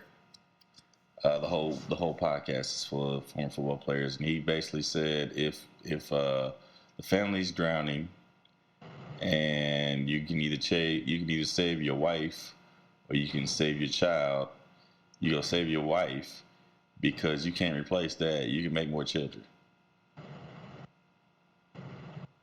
You don't agree with that viewpoint?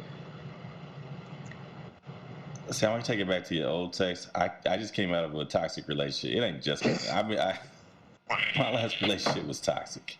Mm-hmm. If she was on fire, I'm not sure I'd piss on her. So, like, I look at it a little bit differently. Biblically, if I was married and this is the child that I have with my husband, mm-hmm. I see it happening one way. But because I am not a childbearing woman, mm-hmm. and I'm going to enter upon a relationship with a man, my expectation is that he save his lineage. That's my expectation. He save his bloodline. Because you're not going to get that from me, baby. That's not going to happen. But that child can continue your legacy. I can't give you that.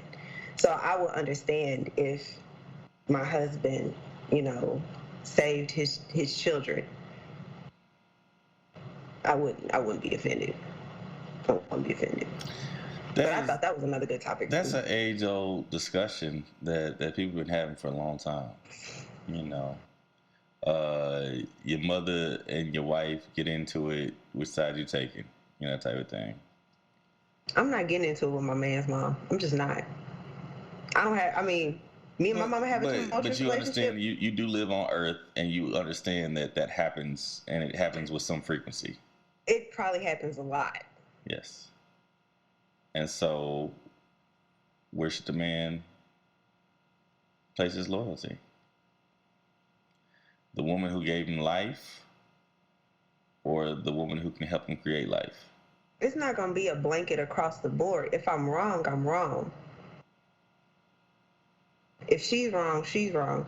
Now, how you deal with it is that's going to be in the beauty of the situation. Because if you correct me in front of your mother, and then your mother wronged me, and you don't correct her in front of me, we going to have problem. We may not have problem in front of your mother, but we going to have problem back at the house.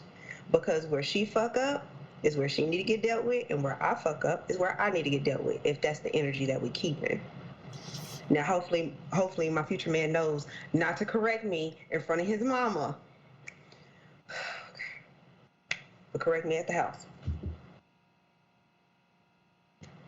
I don't think there's anything wrong with taking correction or redirection. I don't think there's anything wrong with that. I see how, but I've seen it play out in real life where I'm like, ouch. How are you going to get out of that, sir? Sucks to be you. Yeah, I mean, just all those relationships are hard, and having to rank your relationships is, I don't know, something you don't want to have to do. Why would you have to rank your There are different types of relationships. That's what this is asking you to do. If the child is drowning and the wife is drowning at the same time, you have to make a decision. You have to rank one.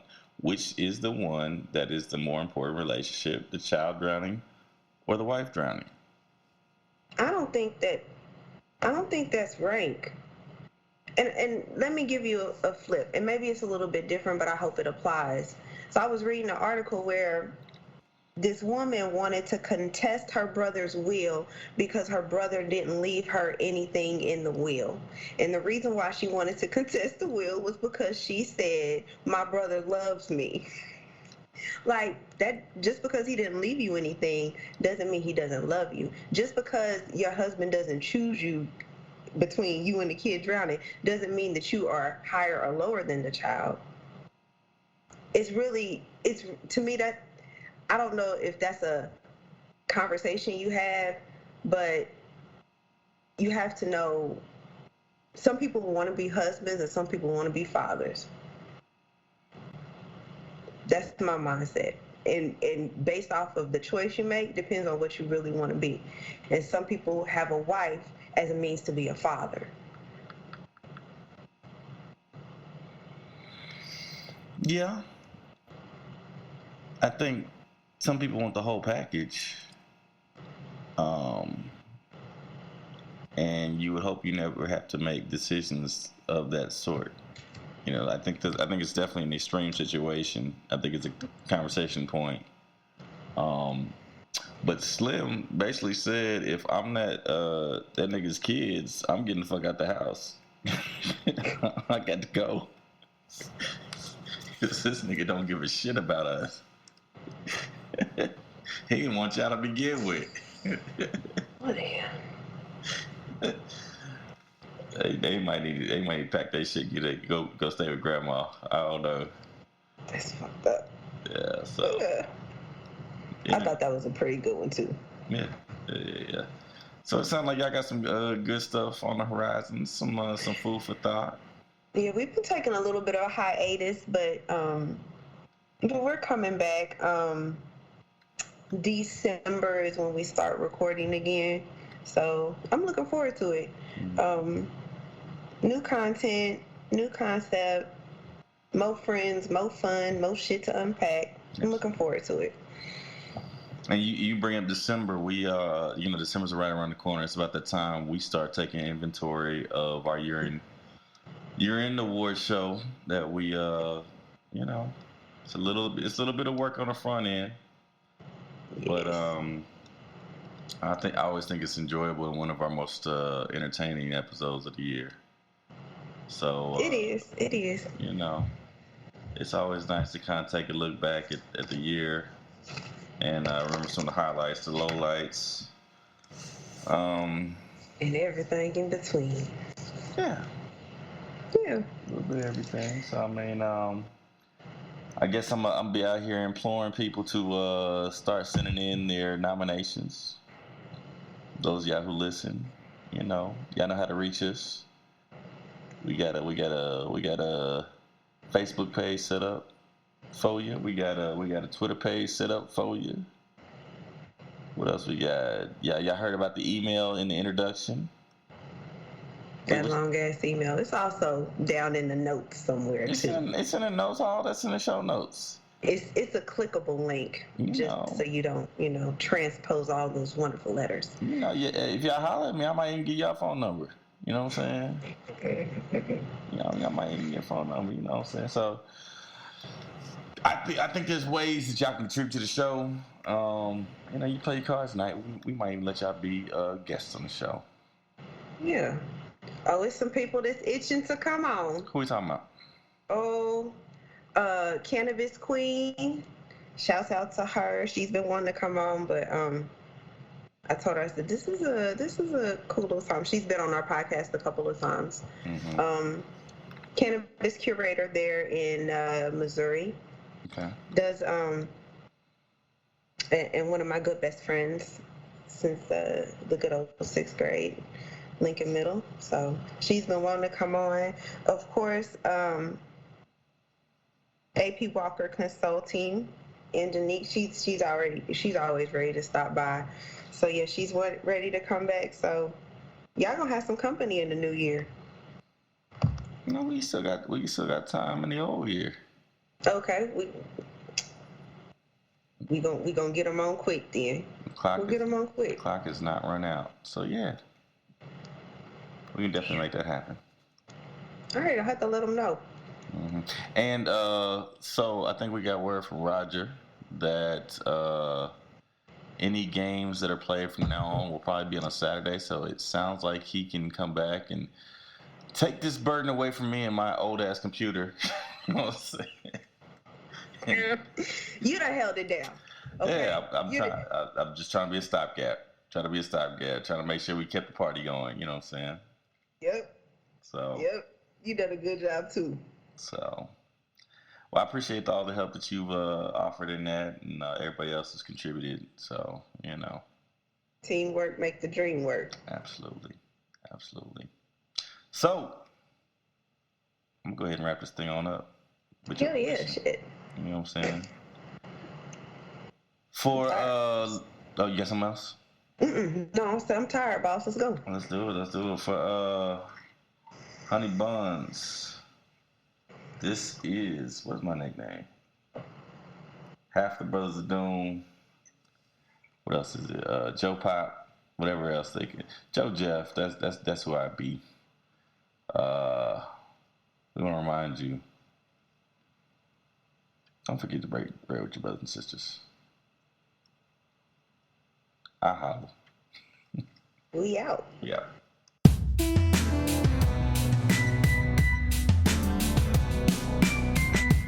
Yeah, we just won. So, got to sit and wait and see who won this week. We're going to be traveling somewhere to St. Louis next week, probably more likely. Mm-hmm. Yeah, he got here early. Yeah, but I know it's a lot of wind right now. So I'm going to get back to y'all. I just saw the call. Wanted to check in. Leave something North continues. Once again, back-to-back district champs in this motherfucker. They going back. We got to bring home state. Back-to-back. Yeah, so we back-to-back district champs. That's what's up. But yeah, we got 2 more games to win to bring this trophy home. That's what we about to do. That's what's up, man. So if they win one more, no, y'all got a trophy coming regardless. Well, we got this trophy coming today. So we district champs again. So that's one trophy. So that's Final Four, then right? We got to win next week. Yeah, Final Four. So we got to win next week, and then it's to Columbia. So we got 2 Saturdays coming up. Yeah. All right, hey, I'm about to get off here. All right, go get it, man. All right. Be safe.